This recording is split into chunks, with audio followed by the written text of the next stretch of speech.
Bonjour, bonsoir à tous. Merci d'être encore là. Il est un peu tard. J'espère que vous avez passé un bon Devox. En cette fin d'après-midi, on va vous proposer un petit tour d'horizon un peu sympa de la gestion de la concurrence dans un certain nombre de langages. On va parler de Java, JavaScript, de Go, de Rust. On va pas trop rentrer dans les détails, mais quand même un petit peu. J'espère que ça va vous plaire. Allez, c'est parti. Bonjour à tous.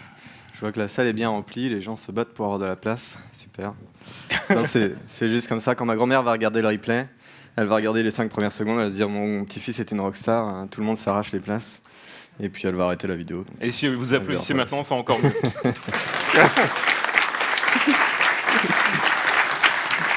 Super, Merci. merci pour elle, ça lui fera plaisir. Du coup, je m'appelle Benjamin Kounen, vous m'entendez bien, le micro est bien réglé, ouais. Je m'appelle Benjamin Kounen, je viens de Belgique, ce magnifique pays où on ne fait pas de grève ni de manifestation. Tant que le prix de la bière et des frites n'augmente pas, donc il ne nous faut pas grand-chose dans la vie, mais on est quand même très heureux, malgré le fait qu'on n'a toujours pas gagné de Coupe du Monde. Va falloir s'en remettre. Ouais, Ça fait déjà quelques années. 2018, mais ouais, le temps passe, mais pas la douleur. Donc si vous voulez me suivre sur Twitter, Benji25, BNJJ sur GitHub, moi je travaille chez Apollo GraphQL, qui est principalement connu pour tout ce qui est autour de GraphQL et principalement autour de JavaScript. On fournit pas mal de librairies, mais moi je fais principalement du Rust là-bas à temps plein. Et on essaye de fournir toute une architecture, toute une suite software pour vous faire aimer faire du GraphQL en microservices. Voilà, je te laisse la main. Moi c'est François, je viens d'un autre pays qui s'appelle la Bretagne, un pays où il fait toujours beau et il n'y a pas non plus de grève, enfin, je crois pas, ou peut-être. Tout le temps.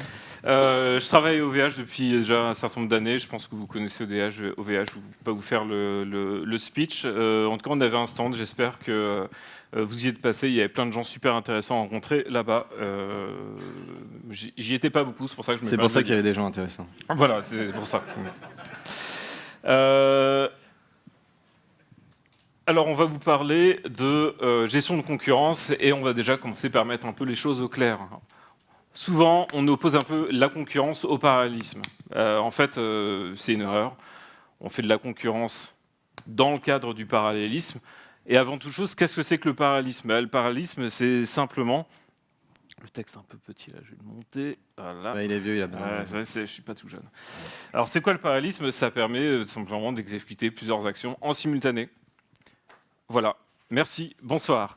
Non, la gestion de la concurrence, en fait, elle est nécessaire dans le cadre du parallélisme. Si vous avez plusieurs unités de traitement en même temps et que ces unités de traitement essaient d'accéder à la même ressource en même temps, qu'est-ce qui se passe ? Data race, segfault, tout ce que vous voulez. Du coup, à un moment donné, il y a des accès concurrents à des ressources quand on fait du traitement en parallèle. Du coup, c'est là qu'entre en jeu la gestion de la concurrence. Donc finalement, la gestion de la concurrence dans un langage ou dans un framework, c'est simplement être capable de pouvoir représenter fidèlement un système où il y a des traitements en parallèle qui accèdent potentiellement à des éléments partagés. Donc c'est finalement la faculté à un langage, un framework, à exprimer les limites d'un système où il y a du traitement parallèle. Mais la gestion de la concurrence, ce n'est pas fait que pour le parallélisme. On a aussi besoin de la gestion de la concurrence pour simplement pouvoir gérer des interruptions ou éviter d'avoir des traitements bloquants qui bloquent l'exécution de votre application. Typiquement, si vous avez une interface web avec du JavaScript qui tourne dedans, le JavaScript, il y a un seul thread, une seule unité d'exécution. Si vous cliquez sur un bouton, il faut que votre page continue de vivre. Potentiellement, il y a un accès réseau. Qui dit accès des réseaux dit un traitement un peu long, potentiellement bloquant. Pendant ce temps-là, on ne va pas juste attendre, on va libérer un peu d'espace de calcul pour pouvoir faire autre chose. Donc même quand on ne fait pas parallélisme, on a besoin de la gestion de la concurrence. Hop, c'est mon tour. Pour essayer de pas trop vous endormir avec que du texte, j'ai fait des petits schémas, je me suis appliqué. Pour voir un peu la différence entre qu'est-ce que la concurrence dans un environnement multithreadé, qu'est-ce que le parallélisme et qu'est-ce que la concurrence dans un environnement monothreadé aussi. Ici, c'est un exemple avec 3 tasks et 2 threads. Donc on est dans un environnement parallèle avec du multithreading. Il n'y a pas de concurrence.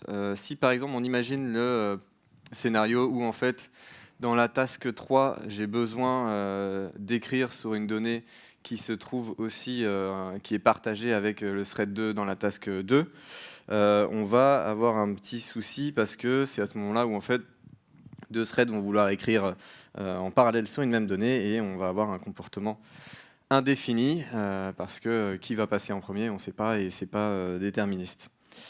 Du coup, pour pallier à ça, on va utiliser des systèmes pour gérer la concurrence, donc des locks, des mutex ou des choses comme ça. Là, c'est un exemple, par exemple, on est dans un environnement avec un seul thread et on a le même scénario où en fait on veut utiliser des données de la task 2 dans notre task 3. Ici, il n'y a pas de problème parce qu'il n'y a qu'un seul thread, donc on ne va pas devoir avoir un accès concurrent à une donnée et donc on ne risque rien. Si par exemple on avait imaginé un autre scénario, toujours dans le même environnement où en fait on exécute dans notre task B un événement asynchrone, par exemple un appel vers une IO comme un appel réseau, à ce moment-là, plutôt que d'attendre, quand on est en mode concurrence, on va parquer la task qui est en attente d'un call vers l'extérieur pour pouvoir continuer et lancer la task C. Une fois que la task B aura fini son travail asynchrone, elle reviendra dans le thread en exécution, elle ne sera plus parquée. Et ensuite, on a un environnement multithreadé avec de la concurrence, où là, par exemple, si on refait le premier scénario, où en fait, dans la task 3, on essaye de manipuler, d'écrire sur une donnée qui est partagée avec le thread 2 dans la task 2, à ce moment-là, on met un lock, et donc la task 3 va attendre que la task 2, donc que le lock se retire pour pouvoir être exécuté. Ici, c'est pas du tout efficace. Normalement, dans des schedulers, des langages, on aurait pu caler, s'il y avait une autre task, on aurait pu caler une autre task entre la task 1 et la task 3 pour ne pas avoir un thread qui ne fait rien. Alors, finalement, si on fait une analogie avec une salle de restaurant, vous imaginez que la salle de restaurant, c'est un système où on a de la concurrence. Si vous arrivez dans le restaurant et vous asseyez et que dans ce restaurant, il y a plusieurs serveurs, si tous les serveurs viennent prendre votre commande en même temps, vous allez être un peu surpris, un peu décontenancé, vous ne serez pas très content. Du coup, on a besoin que les serveurs, qui sont finalement ces unités de traitement, désolé pour eux, mais c'est comme ça que je vais les appeler, ces serveurs en fait doivent se synchroniser, doivent communiquer entre eux pour savoir que c'est tel serveur qui s'occupe de telle table, etc. Parfois, dans les très grands restaurants, si vous allez dans les restaurants étoilés, il y a même des chefs de salle qui vont, eux, leur boulot, ça va être de coordonner les serveurs pour que finalement il y ait une bonne distribution des tâches. Mais finalement, même s'il n'y a pas plusieurs serveurs, donc si on est dans un environnement mono-threadé, il y a quand même plusieurs clients en même temps et il y a des traitements longs bloquants. Typiquement, entre le moment où vous avez pris votre commande et le moment où on vous sert, le moment où le chef cuisine, s'il y a un autre client qui rentre, ce serait dommage que le serveur attende d'avoir servi la table déjà présente avant de s'occuper et d'installer le client qui arrive. En tout cas, si vous allez dans un restaurant et que ça se passe comme ça, changez de restaurant. Parce que c'est la mode, je préférais le dire quand même. Sais-tu que cette image a été générée par de l'intelligence artificielle? Ah non, je ne savais pas. Non, non, en fait, c'est pas vrai. Ah. C'est le premier résultat sur Google Images. J'étais en train de garder les mains pour voir si les mains n'étaient pas trop Ouais, cheloues. en fait, non, c'est le premier résultat sur Google Images. Et pour être complètement honnête, j'ai essayé d'utiliser Dali pour générer l'image et ça m'a mis non, impossible d'exécuter la requête. Je pense qu'ils ont des problèmes de concurrence. Hein. Ouais, Probablement. peut-être. Attends, j'ai pas fini, j'ai un petit truc à rajouter. Pour quitter la cuisine, même si j'aime beaucoup, et revenir un peu au monde informatique, ce qui est intéressant aussi de se rendre compte que si on fait que du parallélisme sans concurrence, on va être limité par le nombre de threads qu'on a disponibles sur la machine. Tandis que si on fait de la concurrence, on va être capable de parquer des tasks ou de les mettre de côté le temps qu'elles fassent quelque chose et donc pouvoir encaisser beaucoup plus de travail que juste ce que si on avait 6 threads, les 6 threads pouvaient faire. Ici, on va un peu introduire les 3 plus grandes unités, peut-être qu'on va réutiliser un peu pendant toute la conf. Unité ou entité, je ne sais plus comment on appelle ça. Mais la première, c'est processus. En clair, un processus, c'est un programme qui est autonome, qui possède sa propre mémoire et qui peut contenir plusieurs threads. Du coup, c'est elle qui, quand ce processus se lance, il crée sa propre mémoire, il gère tout ça, etc. Il a son propre contexte. Et il contient des threads, donc ça c'est la deuxième entité. Les threads partagent leur mémoire avec d'autres threads du processus. Il peut aussi avoir de la mémoire qui est vraiment juste spécifique à ce thread. Et par contre, c'est un petit peu plus léger à créer qu'un processus, parce qu'il y a moins de mémoire en jeu, et c'est principalement géré par l'OS. Et ensuite, la dernière entité qu'on appelle les green threads, qui est en fait une abstraction généralement qui est écrite soit dans le langage directement, soit dans les librairies du langage, soit standard, soit sur le côté. Et c'est pas géré par l'OS, c'est une abstraction qui sera gérée principalement par le langage, par de la logique qu'on écrit nous-mêmes. Et du coup, ça sera beaucoup plus léger parce que on peut les passer de thread en autre, mais on n'est pas obligé de. Enfin, il y a moins de mémoire à gérer. Donc concrètement, si on parle de Java, langage que normalement vous adorez tous parce qu'on est à Devox, le Java est un langage multithreadé et depuis le début, donc 95, 94 pour les premières bêtas, si mes souvenirs sont bons, on peut gérer des threads. Donc c'est des threads de l'OS. C'est une API qui est quand même assez bas niveau, donc on implémente une interface runnable, on démarre le thread et là tout se passe bien. Il y a plein d'options. Il y a des threads de type démon, des threads de type utilisateur. Je ne vais pas rentrer dans le détail. C'est quand même très bas niveau. À partir du moment où on a des threads en parallèle, du coup, le Java propose des primitives pour gérer la concurrence. Et quand je dis le Java, c'est le langage lui-même, avec le mot-clé synchronize. Donc on est vraiment dans le support de la concurrence par le langage, pas par une API, par le langage lui-même. Le mot-clé synchronize, du coup, permet de réserver soit une méthode, soit un bloc à un seul thread à la fois. Bon, c'est relativement simple à comprendre. Ça permet de mettre des verrous sur certaines portions du code, et du coup, le code est dit thread safe. La concurrence est gérée. On a d'autres primitives, comme des sémaphores, où on peut limiter un nombre de threads pour accéder à une ressource. Je passe vite. D'autres types de verrous pour faire un peu comme des mutex dans d'autres langages ou des mutex conditionnés où on va attendre qu'une condition soit remplie pour qu'un thread puisse rentrer dans un bout de code en particulier. Mais bon, ça reste quand même super bas niveau. À partir de 2004, on a commencé à avoir des architectures de machines avec plein de cœurs, avec même parfois de l'hyper-threading. Donc un potentiel vachement plus important et plus puissant pour démarrer beaucoup de threads à la fois. Démarrer un thread, c'est mieux que démarrer un processus, mais c'est quand même un peu lourd. On ne peut pas démarrer un nombre infini de threads sur une machine. Sur Java, sur une machine comme celle-là, ça va être quelques milliers de threads, je pense. Du coup, on va essayer d'optimiser le temps de création et de démarrage de ces threads en utilisant des pools de threads. Donc, dans Java, depuis à peu près 2004, on a tout un tas d'outils qu'on appelle des exécuteurs services qui nous permettent de démarrer des pools de threads de manière un peu différente. Là, dans l'exemple, j'ai utilisé un pool de threads de taille fixe. Il y en a d'autres. L'API est assez riche à ce niveau. Une fois qu'on a ce pool de threads, après, on peut du coup, définir ses tâches et on associe des tâches à un pool de threads. Et le pool de threads est utilisé pour exécuter les tâches. Le pool de threads, donc, il est là pour offrir une espèce d'abstraction pour que finalement on décorrèle un peu les tâches, je veux dire métiers, de leur orchestration et du cycle de vie des threads.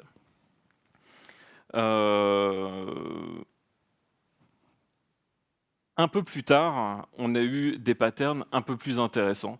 donc un autre type de exécuteur service qui s'appelle le fork join pool. Alors le fork join pool, c'est une approche de programmation concurrentielle un peu différente qu'on appelle le work stealing, donc en français le vol de travail.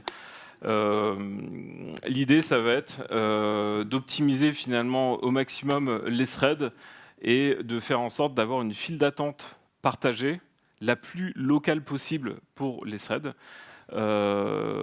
File d'attente de tâches. C'est qu'on a plein de threads qui vont partager une file d'attente et qui vont pouvoir piocher dans cette file d'attente quand ils n'ont plus de travail à effectuer. Donc c'est une espèce c'est une manière d'utiliser des pools de threads de manière plus efficace.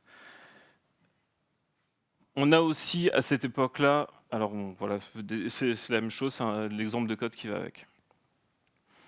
On a aussi à cette époque-là un autre paradigme de programmation concurrentielle qui arrive, plus orienté gestion des traitements bloquants plutôt que gestion du traitement en parallèle. Donc la programmation asynchrone, où dans Java, on va manipuler des features et surtout des complétables features.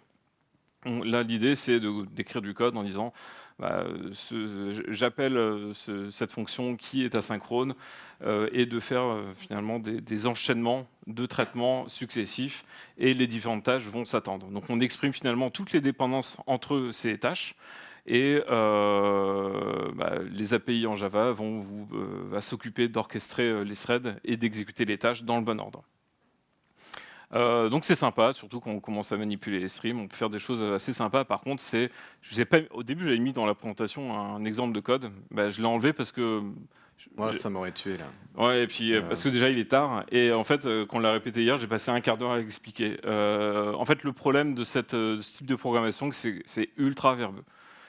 Et la programmation asynchrone en Java avec ces primitives-là, c'est une programmation qui est assez virale. À partir du moment où on commence à mettre des futurs à un endroit dans le code, on se retrouve à en devoir en gérer un peu partout.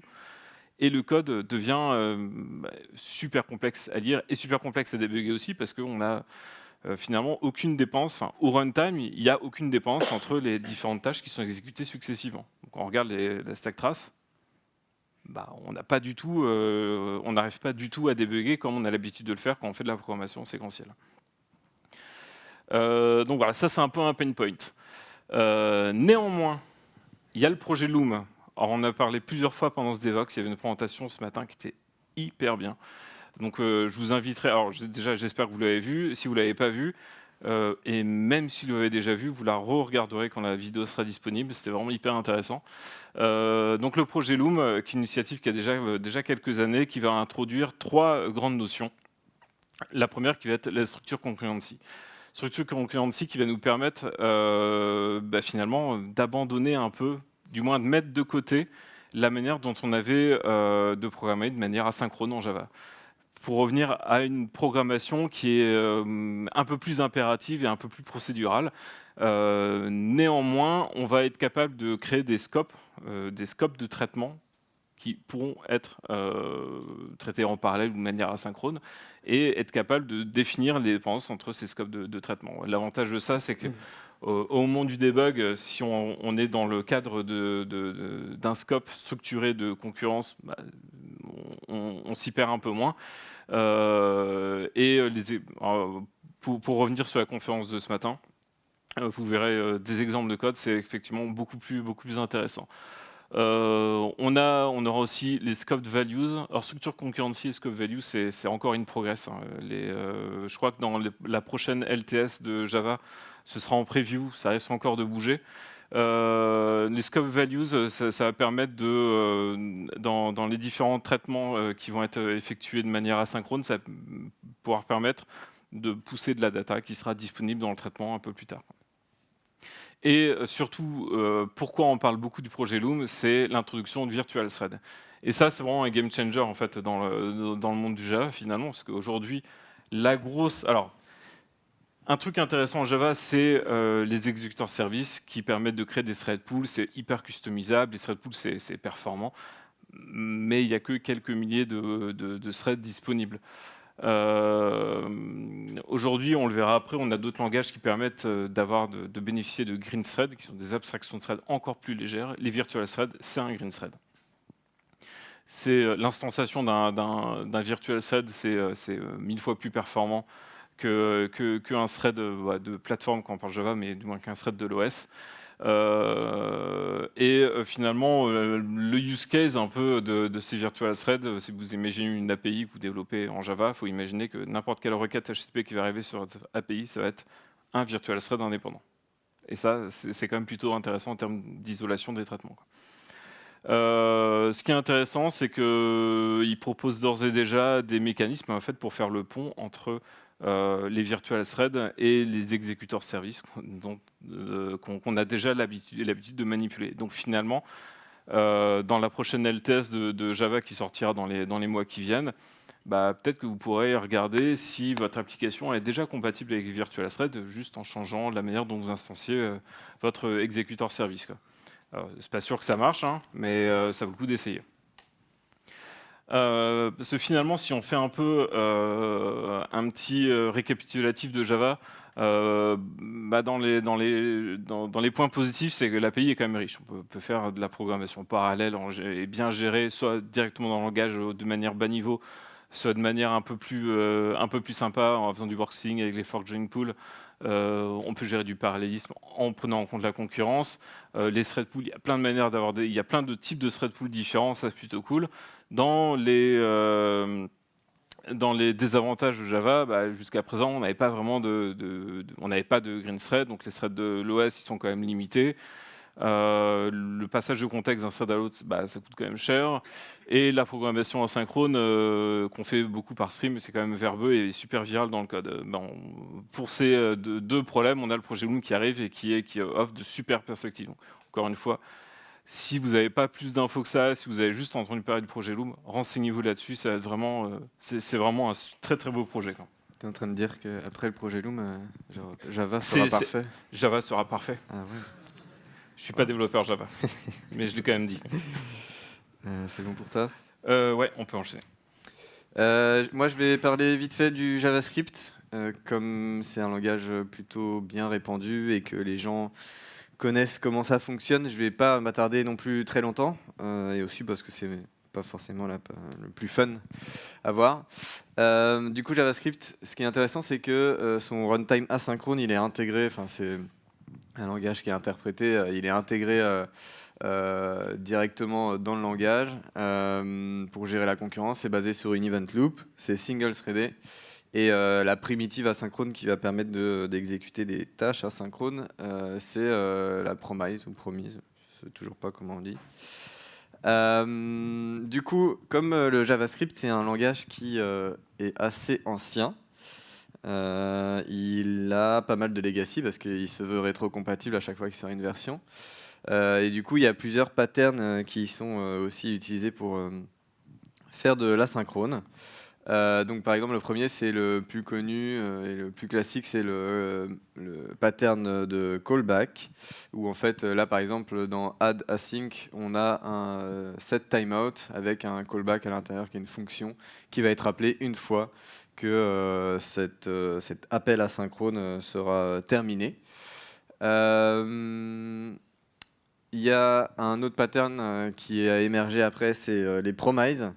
À la base, ça venait d'une lib, maintenant c'est directement intégré dans le langage, dans la librairie standard de JavaScript, qui en fait permet d'avoir un truc un peu plus lisible, parce qu'avec callback, on avait le fameux pattern callback hell, où en fait, quand on faisait des appels asynchrones qui étaient dépendants d'autres, on se retrouvait avec des callbacks dans des callbacks dans des callbacks, et ça devenait illisible et immaintenable. Ici, avec les promises, du coup, c'est un petit peu plus lisible parce qu'on peut chaîner les promises entre elles et donc faire des points d'end. On a toujours un callback. Il y aura toujours dans tous les patterns quasiment un callback qui va être exécuté une fois que la promise se résout. Et ce qui est pratique ici, c'est qu'on n'aura qu'un niveau de callback parce qu'on peut chaîner les promises. Et ensuite, le dernier, je ne sais pas si je dois dire plus récent, je ne pense pas que ce soit super récent, mais il y a l'intégration de async await directement dans le langage, qui sont des mots-clés, des keywords, qui permettent, en fait, c'est toujours basé sur des promises derrière, mais en fait, au lieu de faire un point .then, on fait un point await pour dire j'attends la résolution de ce call asynchrone pour avoir la réponse, et async qui permet de dire en fait cette fonction elle est asynchrone et donc elle retourne une promise. Et d'ailleurs, pour vous prouver que c'est une promise derrière, quand après j'appelle fetch product, je ne crée pas moi-même de promise, mais je peux faire un point .then dessus, comme si ça en était une. Mais je peux aussi faire un await, ce qui est plutôt plus lisible. Je parle de promise. Si on veut en créer une nous-mêmes, c'est plutôt simple. C'est un objet, on fait un new promise en JavaScript qui prend une fonction callback avec des paramètres resolve, reject. Resolve, c'est une fonction qu'on va exécuter quand on aura résolu notre appel asynchrone. Et reject, c'est si jamais il y a une erreur. Et on peut await sur cette promise. Du coup, au niveau de l'exécution, comment ça se passe? Ici, par exemple, j'ai repris le premier programme avec des callbacks. Donc la fonction au-dessus, c'est addAsync. Ça fait une addition de chiffres, mais en mode asynchrone, ce qui n'a aucune... Enfin, ça ne sert à rien, mais voilà, on le fait pour la démo.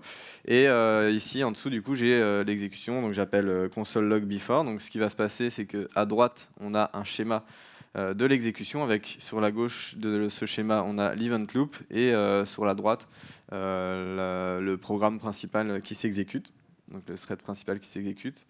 Donc ce qui se passe c'est qu'en premier on va avoir console.log.before. J'avais fait une belle animation mais ah si c'est bon.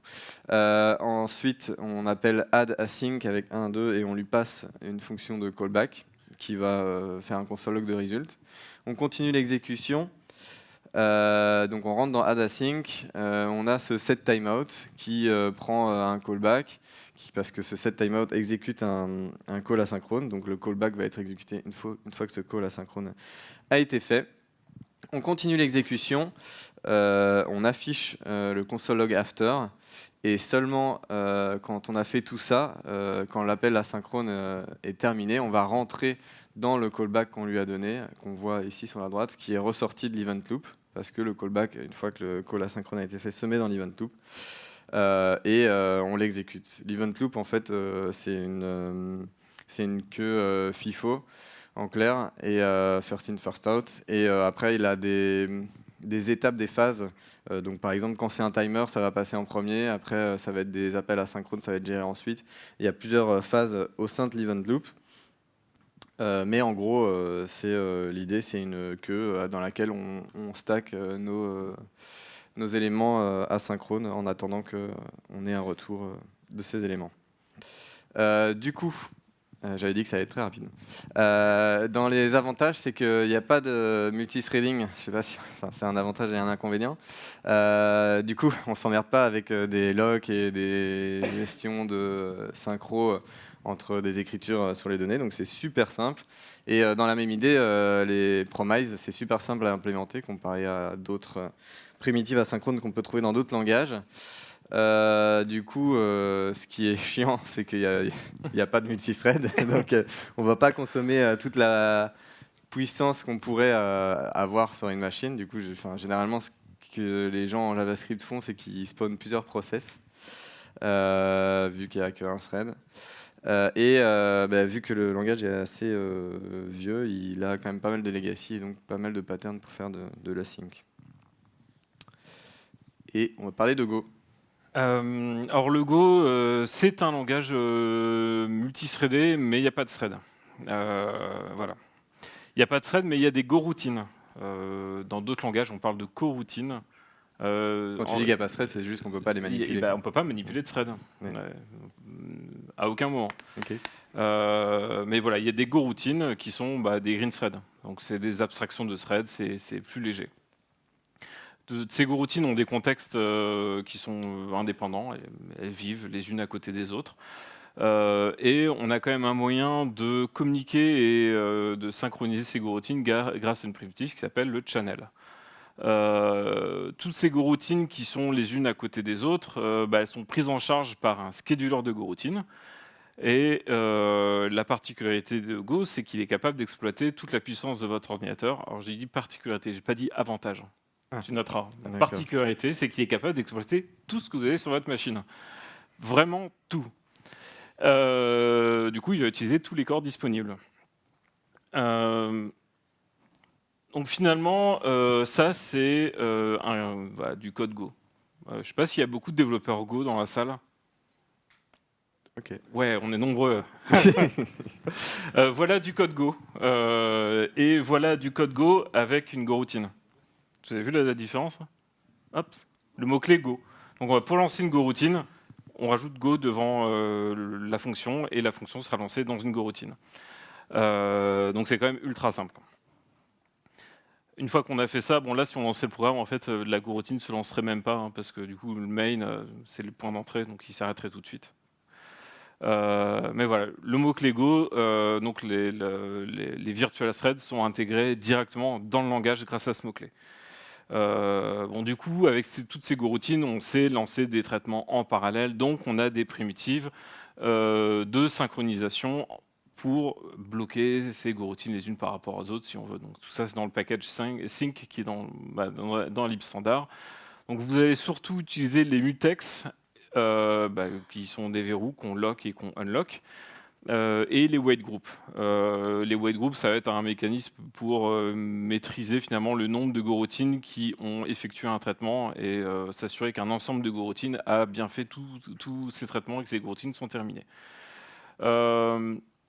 Les 4 autres, c'est un peu plus confidentiel. On a les maps. Alors il y a un type map standard dans le langage. Là, on a une structure de map synchronisée qui est du coup plus coûteuse parce qu'on est capable de faire en sorte que deux goroutines ne se marchent pas sur les pieds en accédant à la map en même temps. Les maps standards, si vous utilisez des goroutines qui tapent dans la même map, ça se passe pas bien. On a once qui permet de faire un truc une seule fois. Voilà. C'est un peu un trick un peu bizarre ça en fait. On a les pools qui ne sont pas du tout un pool de goroutines, mais sur des traitements on va lancer énormément de goroutines, enfin plusieurs millions de goroutines. Si on veut optimiser un peu son nombre d'allocations d'objets en mémoire, de structures en mémoire, on peut utiliser des pools de structures de données. Et comme ça, toutes les goroutines qui vont se lancer vont réutiliser en fait les mêmes allocations mémoire. Donc ça, c'est ultra intéressant. Vous n'allez pas souvent l'utiliser à moins d'être un peu vénère, quoi. Et on a les conditions qui ne sont pas du tout des conditions comme on a en Java, qui sont des conditions qui sont plus en fait des points de rendez-vous de goroutine. Mais bon, ça c'est un peu des primitives. Le truc vraiment intéressant pour faire pour gérer la concurrence avec les goroutines, ça va être les channels. Donc le channel, c'est une structure de données. En réalité, si on regarde le code des channels, comment c'est implémenté, c'est pas si compliqué que ça, c'est une liste chaînée qui va permettre de faire de la communication et de la synchronisation entre les goroutines. On peut s'envoyer de la data, mais aussi attendre de la data. Donc voilà, c'est une file d'attente. Les goroutines s'envoient de la data dans cette file d'attente, attendent de la data. On peut faire des files d'attente bufferisées ou non bufferisées. Je ne rentre pas dans le détail. Les messages qu'on passe dans cette file d'attente, ça peut être des types primitifs, des int, des strings, des pointeurs si on veut, mais ou ça peut être des types complexes. Donc si vous avez des objets métiers à vous, par exemple, vous pouvez les envoyer dans les channels. Comme toute structure de données, à un moment donné, il faut l'instancier. Donc, si on veut un channel, il faut faire un make du channel. Donc, on instancie son channel et après, on lance une goroutine.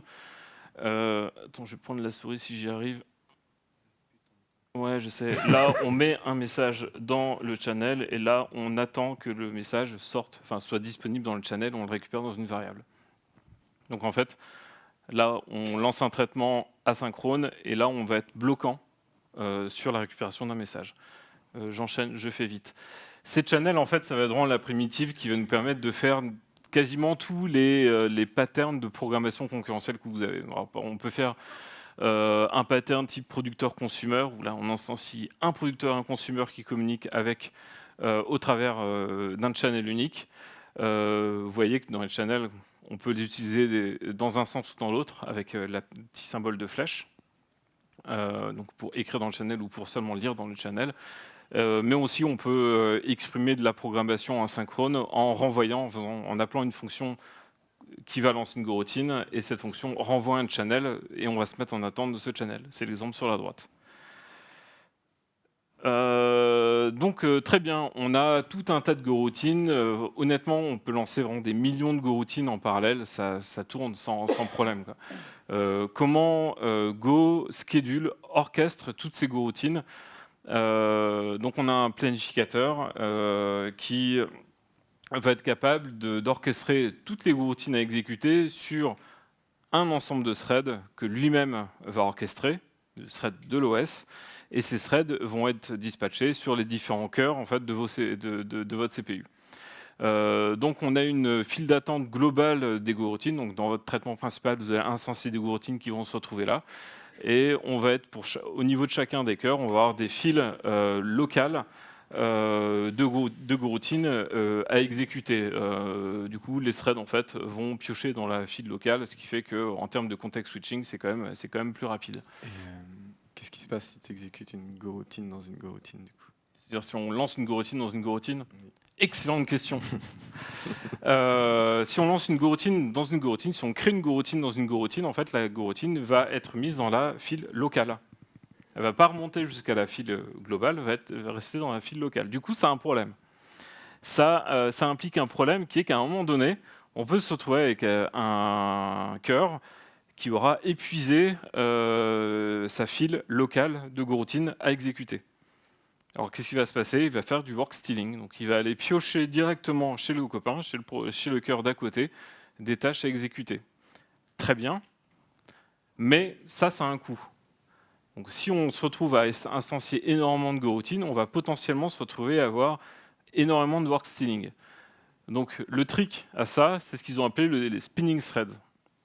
Les spinning threads, donc je vous ai mis la ligne de code où c'est implémenté, et c'est aussi expliqué dans le code. En fait, c'est pas si compliqué que ça.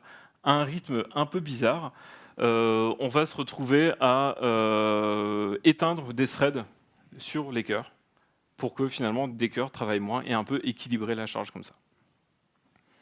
J'enchaîne parce que je passe trop de temps. Hein. Laisse-moi expliquer du Rust aussi. On va parler au Rust. Un petit plaisir. Chacun son tour. Rapidement, vous l'avez vu, c'est super facile de lancer des goroutines. Honnêtement, c'est performant. Pour éviter les problèmes de synchro, il y a un race detector. Les channels, c'est un outil qui est vraiment... Enfin, moi, j'aime beaucoup utiliser les channels. On peut vraiment tout faire avec. Dans les problèmes, en fait, quand on fait de la programmation asynchrone, on peut, mais il faut quand même gérer soi-même les goroutines. C'est un peu dommage, mais bon, pour l'instant, c'est comme ça. Et le scheduler, eh bien, parfois, il fait vraiment de la magie noire. Et comme je disais tout à l'heure, enfin, j'essaie de le faire comprendre tout à l'heure, si vous ne faites pas gaffe, en fait, et vous lancez un programme Go sur une machine, par exemple un node d'un cluster Kubernetes où il y a beaucoup de CPU, en fait, le programme Go va tout prendre. Donc il faut quand même faire attention à ça et maîtriser un peu l'environnement dans lequel on lance. Vas-y, parle à nous de Rust. Et désolé, il ne te reste pas beaucoup de temps. Ouais, voilà. Je vais faire vite du coup. Moi, je vais parler de Rust. Ce qui est bien dans Rust, c'est qu'on a le mot-clé async await qui est directement dans les mots-clés du langage Rust. Ça fait pas si longtemps que ça fait depuis 2018. Et en fait, c'est une abstraction qui n'engendre pas de perte de performance. C'est un peu le zero cost, le mantra de Rust, c'est zero cost abstraction.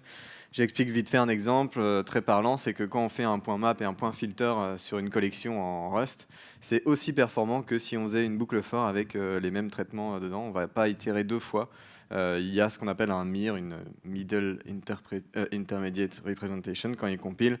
En clair, il va rendre le code, il va retirer le sucre syntaxique pour justement ne pas perdre en performance grâce à ces abstractions. Et c'est la même idée pour async await. On pouvait faire de l'asynchrone avant. C'était très pénible à utiliser. On va le voir après. Mais ça fonctionnait et ça fonctionne toujours aujourd'hui avec async await avec les mêmes performances. Un exemple de justement ce qui fait en utilisant async await, c'est que ici par exemple au-dessus on a une fonction foo qui est avec le mot-clé async qui retourne un U8 et en fait ce que derrière le compilateur fait, il va la transformer non pas en barre mais en foo par exemple, il va la transformer en disant ça retourne quelque chose, c'est une fonction synchrone, il n'y a plus de async, ça retourne une fonction qui implémente un trait, donc un trait c'est une interface si on veut. En Rust, qui est une future avec un output à U8. Et quand on veut faire un appel attendre pour un appel asynchrone, on a le mot-clé await. Donc on fait un foo.await. C'est pas le await n'est pas avant, c'est un suffixe. Ce qui est plutôt pratique dans certaines situations. On va le voir juste après. Le trait futur, à quoi ça ressemble en clair quand on implémente un trait futur sur une struct en Rust, c'est comme implémenter une promise, sauf que c'est un peu plus compliqué en Rust. On dit l'output, donc là par exemple pour socket read, on va lire la socket et en retourner une string, donc on spécifie que c'est une string, et on a juste une fonction poll, et cette fonction poll on lui dit ok c'est ready, t'as la donnée, la voilà la donnée, ou alors c'est pending, reviens me voir plus tard, rappelle-moi plus tard. Réveille-moi plus tard pour savoir si je suis ready ou pas, si je suis prêt à te donner de la donnée ou pas. Ce rappel, c'est pas genre du polling qui va se faire toutes les 5 secondes, par exemple, de façon bête et méchante. Dans le contexte, là, dans le CX, il y a ce qu'ils appellent un waker qui permet de réveiller la future pour dire « Ah, il s'est passé quelque chose, vérifie s'il y a quelque chose de nouveau, de dispo ou pas ».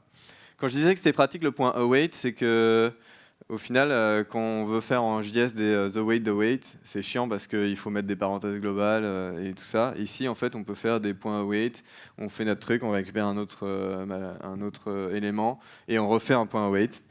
Ça, c'est plutôt pratique. Je vais juste essayer de vous montrer quelque chose, si j'y arrive. En clair, quand on fait un point await, alors, voilà. Ici, on a le point await. C'est pour vous montrer ce que ça retire quand ça retire le sucre syntactique de Rust. Ce que le compilateur fait, c'est qu'il va transformer forcément getPermission avec un implement future, comme je disais tout à l'heure, et il va créer lui-même une structure qui est une enum ici, en disant c'est une machine à état en fait. Là, on a une machine à état en disant ici je commence, maintenant j'attends pour ce premier call asynchrone avec cette future à l'intérieur, j'attends ce deuxième call asynchrone avec cette future à l'intérieur, et je donne la réponse, qui est mon dernier état avec les permissions. Et donc en haut, en dessous derrière, ça crée une future lui-même. C'est très indigeste, heureusement. Heureusement qu'on ne fait pas ça. Mais en clair, on le voit là, ça start. Donc on va d'abord appeler cette première future, on va la storer dans notre enum. On loupe, donc on va revenir, on va voir qu'on est dans cet état-là, on va poller dessus, on voit si on est ready ou si on n'est pas ready, on retourne pending, et ainsi de suite, jusqu'à la fin où en fait on a nos permissions. Donc ça, c'est ce que Rust permet de faire grâce à async await. Hop. Est-ce qu'il y a moyen de... Non, il veut pas. J'essaie de gagner du temps en quittant tout. Voilà. Hop, je reviens. Donc ça, c'est ce que Rust permet grâce à async await. C'est juste du sucre syntaxique. On pouvait le faire avant, mais c'était très pénible, comme on peut le voir là. Voilà, maintenant on a tout en Rust. On a async await qui est intégré. On veut lancer une fonction async, on fait un point await, on lance et il ne se passe rien du tout. C'est ça qui est aussi un peu frustrant en Rust, c'est que c'est pas intégré dans le langage le runtime asynchrone. Donc eux, ils veulent avoir un truc très light. Donc si on n'utilise pas d'async, en fait, on n'a pas de coût à la performance. Donc on s'embarque pas un runtime avec nous et ça génère un binaire très petit. C'est pour ça que c'est pas intégré dans le langage. C'est distribué par des librairies externes. Donc là, on a les trois plus connus. Il y a Tokyo, AsyncStd et Bastion. On va pas se mentir, la plus utilisée, ça reste Tokyo. En plus, elle fournit des outils pour faire du tracing, voir, visualiser les tasks en cours et tout ça. Donc vraiment très sympa. Et Bastion, c'est basé sur le modèle acteur, comme si c'était BIM pour Erlang. Donc ils ont essayé de recopier. 1 minute 20. Voilà. Comment on utilise Tokyo? C'est juste une annotation. Ça va lancer, ça va écrire, lancer un runtime asynchrone qui est de la lib. Et après, on pourra seulement utiliser toutes les petites fonctions asynchrones. Je vais passer ça parce qu'en clair, le runtime Tokyo, c'est exactement le même qu'en Go. Ils ont tout pompé de Go parce qu'ils trouvaient que ça marchait bien. Et c'est bien aussi d'admettre qu'il y a des gens qui font des choses bien, donc autant faire la même chose. Il y a quelques petites optimisations, mais j'aurais pas le temps d'en parler. Et du coup, c'est très cool, sauf que pour les newcomers, choisir entre un runtime, c'est l'enfer. Et le trait futur, c'est ultra compliqué à implémenter au début quand on ne comprend pas. Voilà, petite conclusion, François. Alors la petite conclusion, bon, vous regarderez ça plus tard, prenez une photo si vous voulez. Ce qu'il faut retenir en fait, c'est que la gestion de la concurrence, ça sert à deux choses. À savoir faire du calcul en parallèle, en protégeant certaines ressources et en modélisant finalement les limites d'un système avec du traitement en parallèle et les dépendances entre les tâches. Ça permet également de lancer des traitements bloquants, mais continuer à exploiter la capacité de traitement en switchant d'une task à l'autre. Et parfois, donc la gestion de la concurrence est disponible en plein de langages, multithreadé, monothreadé. Parfois, c'est mis en œuvre par le langage lui-même, comme le Go, le JavaScript. Parfois avec des mots-clés ou sans les mots-clés, parfois avec des runtime ou sans les runtime, comme en Rust, ou parfois par les libs standards, comme on le voit en Java. Mais finalement, voilà, la gestion de la concurrence, c'est quelque chose qu'il faut avoir en tête. Et pourquoi on en a besoin? Le traitement en parallèle et les traitements bloquants. Et en réalité, vous en faites déjà sans le savoir. C'est toujours bien de savoir ce qui se passe sur le capot de votre langage et comment ça s'exécute. Ça permet de ne pas faire des assumptions en se disant « Ah, je vais faire plein de go-routines ou plein de trucs, ou plein de threads, ou etc., plein de tasks, pour que ça aille plus vite. » Si on ne sait pas comment ça se passe sous le capot, en fait, ça ne va pas forcément aller plus vite. Et, voilà. Et en réalité, ce n'est pas si compliqué que ça.